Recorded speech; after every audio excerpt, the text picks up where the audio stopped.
Usia bumi sudah lebih dari 4,54 miliar tahun lamanya.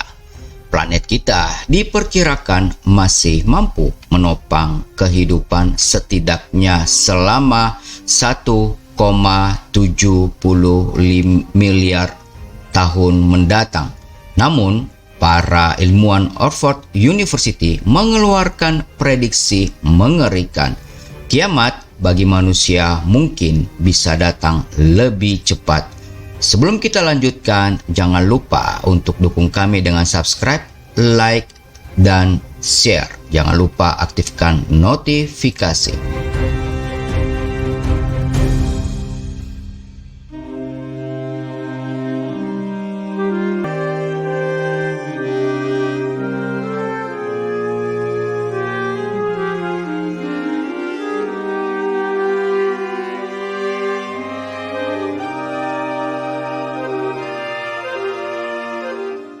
Jumpa lagi guys bersama Mimin Freddy.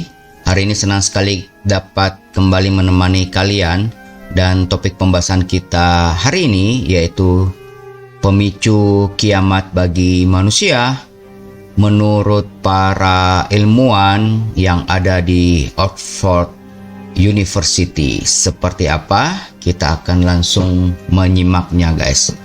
Seperti dalam permulaan tadi, usia bumi ini sudah diperkirakan atau sudah diukur usianya katanya sudah 4,54 miliar tahun. Wow, sudah cukup tua sekali ya. Dan diperkirakan menurut para peneliti ini, mereka atau bumi ini masih bisa bertahan sampai 1,75 miliar tahun. Masih lama. Namun karena pola kehidupan manusia yang ugal-ugalan jadi tidak seperti itu yang diperkirakan, bahkan bisa lebih cepat. Dan ini kalian bisa lihat di Daily Mail, sudah diposting di sana ya. Para ilmuwan menyebutnya bahwa ada 3 resiko paling mendesak yang bisa menghapus kehidupan manusia dari muka bumi ini.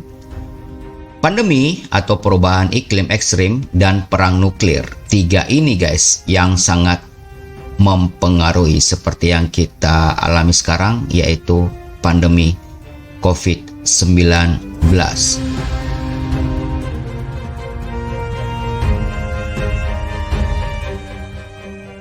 Kini ada kebutuhan mendesak bagi para pemimpin dunia guys untuk membatasi resiko masing-masing.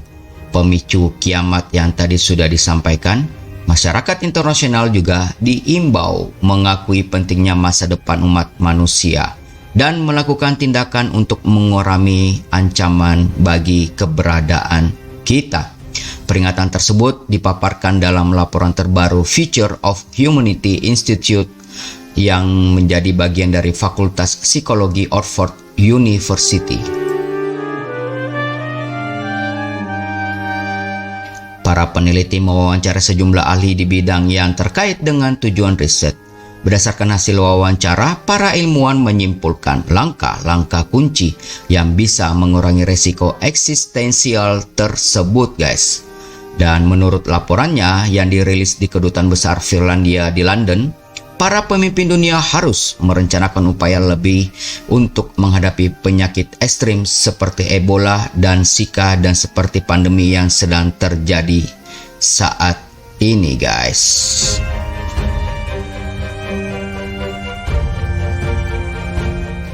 Kemunculan penyakit-penyakit tersebut bisa menghadirkan masalah besar sebab melibatkan patogen yang belum diketahui dan belum ada vaksin untuk mencegahnya. Obatnya pun masih misterius. Ketika krisis Ebola dan Zika terjadi, mengelola pandemi menjadi tanggung jawab global, kata penulis utama Sebastian Fulgaard. Namun, perencanaan masih pada taraf nasional. Baru sedikit perhatian yang dicurahkan pada skenario terburuk, misalnya resiko dari patogen yang sengaja direkayasa tambah dia.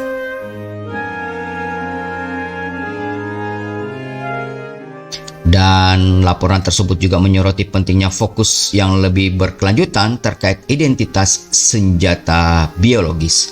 Survei yang dilakukan baru-baru ini yang merangkum pendapat ahli di Inggris terkait senjata biologis dibutuhkan fokus internasional yang lebih luas dan lebih berkelanjutan, kata Piers Millett, seorang ahli biosecurity dan Future of Humanity Institute. Sementara dengan kekuatan yang bisa menghancurkan sebuah kota dalam hitungan detik, bom nuklir adalah senjata paling merusak di muka bumi ini.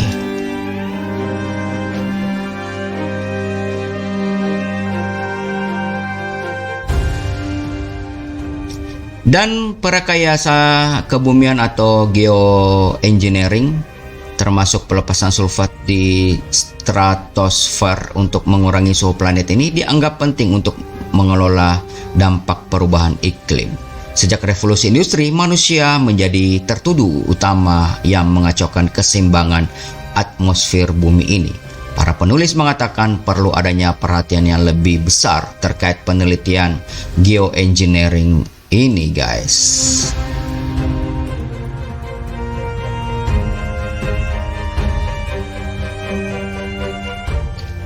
Untuk mencegah malapetaka bagi bumi dan semua isinya, para ilmuwan meminta komitmen para pemimpin global untuk mengurangi risiko masa depan yang akan dikuatkan dalam hukum internasional. Para ilmuwan juga mengusulkan pembentukan tim internasional yang akan terlibat dalam pengelolaan risiko bencana. Kerjasama internasional tentang risiko global mendesak saat ini lebih penting daripada sebelumnya, kata Sebastian Farguva. Pandemi, penyakit perubahan iklim, dan musim dingin nuklir tidak mengenal batas negara. Kiamat tak memilih lokasi, guys.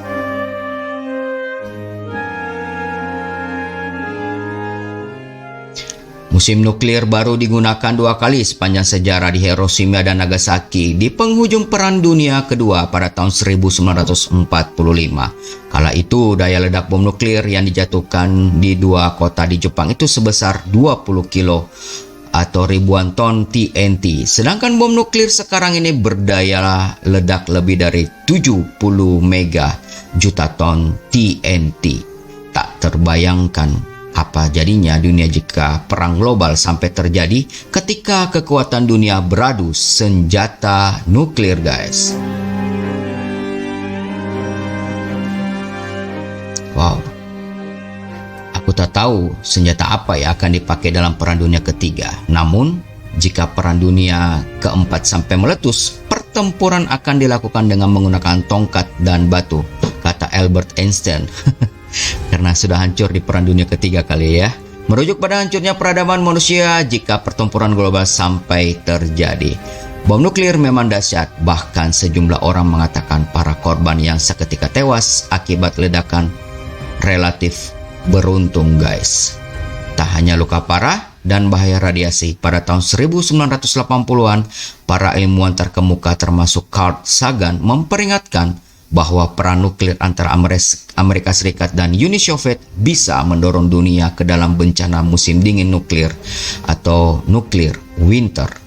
Asap yang membumbung dari kota dan hutan yang gosong akan membentuk awan abu yang menghalangi cahaya matahari. Butuh waktu bertahun-tahun sampai partikel-partikel itu hilang.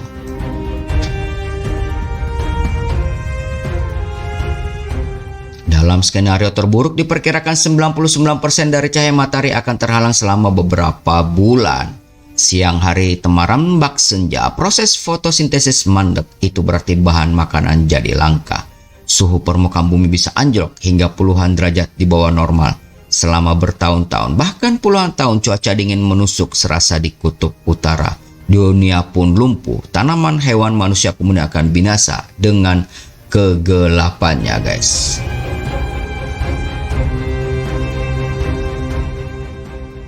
Pada tahun 2003, sindrom pernapasan akut berat atau severe acute respiratory syndrome, mohon maaf jika salah pengucapan, atau SARS, menyebar ke 6 dari 7 benua di dunia hanya dalam beberapa bulan. Penyakit itu kemudian menginfeksi sekitar 8.000 orang yang menewaskan 750 di antaranya.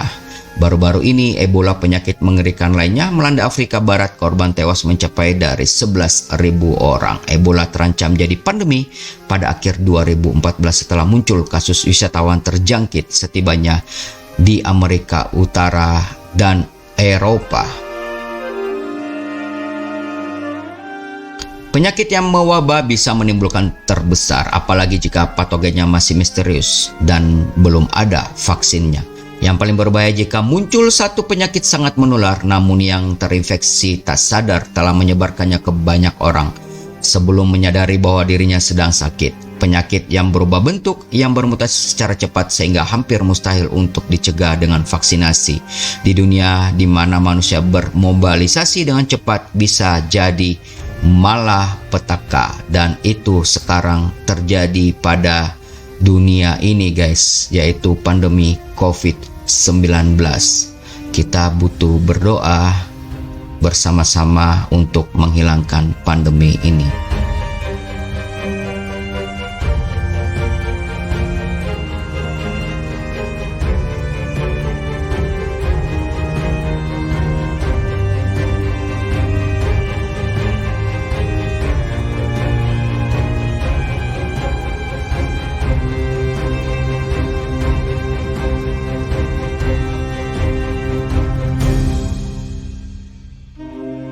Yup, demikian guys podcast kita hari ini.